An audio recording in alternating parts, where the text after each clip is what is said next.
You can finally get your hands on Teenage Engineering's absolutely tiny and absolutely orange Computer-1 PC case again, months after it initially went on. Celine's sold out. If you were really hoping to buy the $195 build-it-yourself mini ITX case, you can head over to the company's website and add it to your cart. Though before you do, it's probably worth refreshing yourself on the Computer-1's particularities.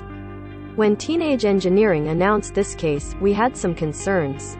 It has barely any room for a modern graphics card, even this tiny RTX 3060 is bigger than Teenage Engineering recommends. The airflow situation seemed a little suspicious, and the think twice, bend once warning in assembly guide made the building process seem high stakes.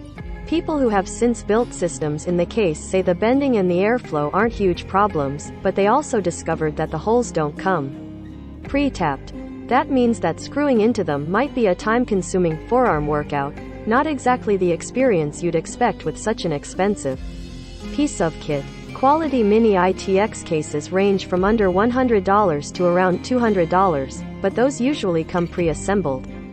With all that said, the Computer-1 is undeniably a fashion statement, something that can't be said about the rather plain boxes most PCs call home. There are, of course, exceptions.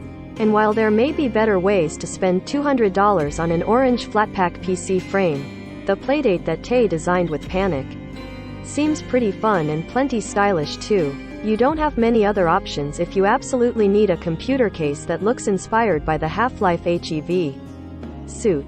Just be ready to spend a lot for something you have to bend and build yourself. Beauty doesn't come cheap.